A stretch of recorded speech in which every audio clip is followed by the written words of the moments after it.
Stay with this story as Siphamandla Goge, who's our senior reporter, is live to us from Pietermaritzburg. Siphamandla, what are you seeing where you are now? All right, sure.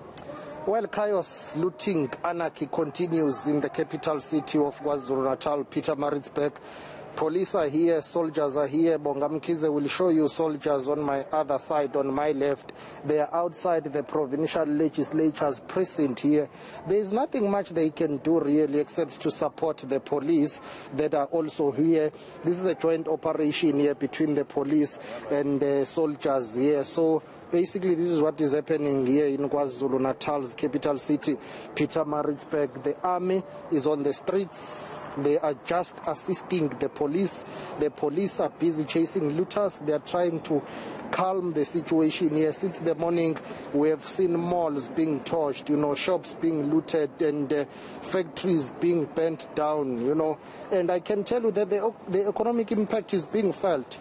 It took us about an hour to drive around Pietermaritzburg in KwaZulu-Natal just to look for a filling station, a petrol station here. All petrol stations are closed. Only one was operational on the outskirts of Pietermaritzburg, but when we got there were too many cars queuing there. We saw people with containers filling up their cars, but also just buying petrol to stock up because there is no economic activity in Pietermaritzburg. Food outlets are closed, and I can tell you it's a mess. That economic impact is already being felt here. The strategic trade route, which is the N3 between Durban and Johannesburg, from Pietermaritzburg, it's closed. There is no movement, and you can just imagine how devastating that is because 2 days ago 33 trucks were torched at the Moy River Toll Plaza on the N3, and I can tell you that this will continue to plunge the province's economy into chaos. At the center of it, people will lose their jobs.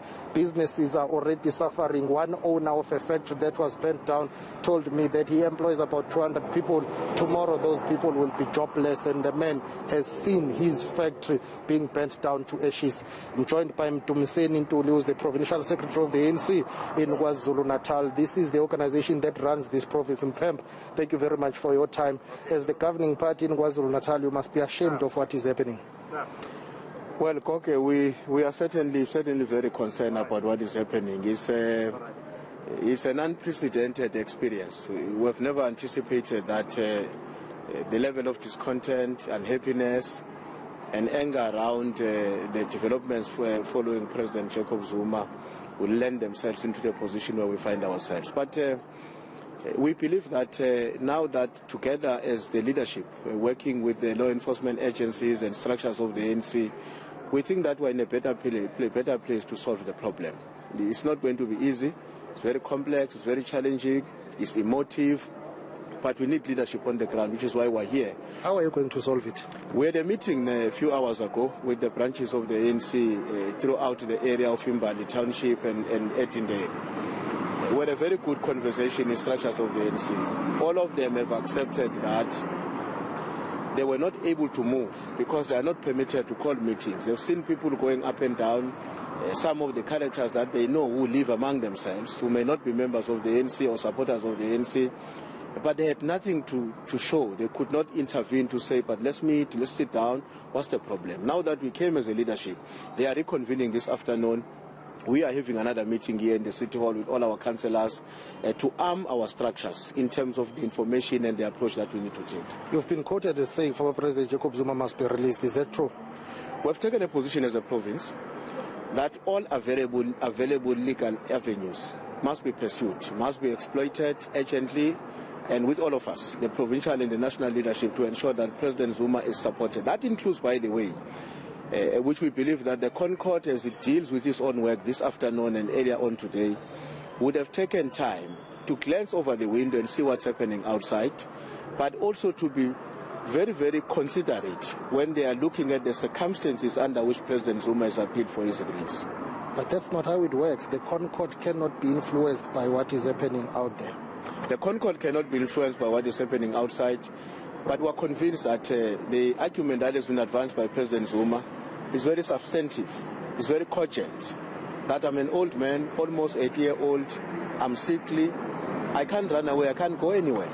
And by the way, we are convinced as a provincial leadership that the message which was intended to be communicated by the Constitutional Court, that nobody is above the law, has now been communicated. That objective has been achieved. What more do you want? You can't allow the destruction of the country on the basis that you have already made a decision. You now have an opportunity as a court to relook at that decision on the basis of the facts at your disposal. But you can't also be entirely immune and insulate yourself from the society in which you live in. Because when you do so, there's a possibility that you'll take decisions whose consequences and implications will be devastating to the nation. Do you think your provincial government slept on the job here together with law enforcement agencies and crime intelligence? These should have been anticipated at least. I don't think they necessarily have slept on the job. The situation is overwhelming. On my way from Mbali Township as I was coming here, I met thousands and thousands of people on the street, mostly young people. Young people who are definitely unemployed, who are trapped in this difficult challenge of poverty, inequality and unemployment, who have nothing to lose. Which is the ANC-led government that has failed to resolve, by the way, those challenges. Well, the ANC-led government is not necessarily working in an environment that has been determined by its own self. It is dependent on many factors, both internally as well as externally. The investment to our economy has to be something that is done by the private sector within and outside the borders of our country. Of course, the government has a responsibility to set the climate and the condition to be in that way. But you can't entirely blame the government for some of the failures in our economy. What do you make of the statement by President Cyril Ramaphosa that this is part of ethnic mobilization? We have to give a proper context to the message that the president was delivering yesterday, which has been lost somehow in the interpretation. We have got few incidences, both in social media and on television, of people who have missed the point in supporting President Jacob Zuma and have decided, unfortunately, to say that they are doing that purely because they are Zulus, as opposed to be pursuing this cause on the basis of an injustice that has been meted against President Zuma. So the president was actually alerting the nation to those public statements and comments that should not be permitted to grow and root themselves among our people. Now, what we need to advise our people to understand is that it's unfortunate that the president, unlike me, was not in an interactive session in order to give a proper political context to his statement. Because he's also not taking questions from the media. We would have asked him to clarify that. And that is why, because we are part of the provincial leadership and the entire leadership, at the helm of which is President Cyril Ramaphosa, we are also having an obligation to provide clarity on the statement that the president has made. We need it from him. Consistent with the task that is on our shoulder, that we must support the work that is done by the national leadership, and where there are gaps, we must intervene to ensure that the message of the leadership properly resonates with the great masses of our people. Where is your premier? I understand you will address us as the media at 6 o'clock. The president will address the nation. You've been criticized as the ANC-led government of not being in touch with the masses on the ground. They are saying, where is leadership? Where are the leaders to address the people? Because it seems as if it's anarchy now. It's just free for all. The Premier is having a special cabinet meeting as far as I know, and I'm sure he's receiving reports and details from the security cluster, the MECs and everybody involved. And if he's going to address later on, I'm quite certain that it will be on the basis of the understanding that he would have acquired through the reports that are going to be provided to him. It's not necessarily true that the leadership has been missing in action. There are constraints within which we are exercising leadership. The fact that we are convening branches of the ANC here today is on its own a decision that we have taken cognizance of the fact that it may not be consistent with the regulations that were put in place by There should be no political gatherings. We are not convening a political gatherings. We are convening a meeting of comrades who must work with the leadership of the ANC political and reinforce the law enforcement agencies to ensure that we deal with the challenge that is on the ground. You see, Goge, let me just make one statement quickly. You see, as we drive up and down here, the robots are open. They are open for you. They allow you to cross. And if there are cars that are not going to stop on the road, disregarding the fact that the robot is open for you, the traffic light is open for you, you can't then say, I'm going to go across, irrespective of whether this is going to cause accidents so that I die. So what I'm saying is that the application of law has an inherent flexibility that is understood by lawmakers in order to deal with circumstances and conditions that we have never anticipated. Are you worried about the political implications that will be caused by the incarceration of former President Jacob Zuma, particularly when it comes to the electorate in KwaZulu-Natal? You are on a declining electoral support.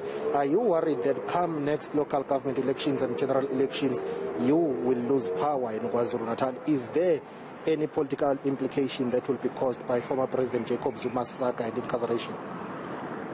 We are not going to lose power in KZN. You are on a declining electoral support, though. We are facing a decline. We understand the factors that have led to that decline. Among those factors, for instance, was the state of the organization and the unity and cohesion of the province, which since our conference in 2018, we've regained ground and we have a largely united African National Congress. Of course, the case and incarceration of former President Zuma will have negative implications on the population because it has divided the population, and including within the membership of the ANC, there are two different views about what best and what should have been done. So we are convinced that it might have an impact, but the impact is not going to be such an extent that the ANC will lose elections. Baba, thank you very much for your time. That is Mtumseni Ntuli, who is the Provincial Secretary of the ANC in KwaZulu-Natal, as we take it back to you in studio. Clement.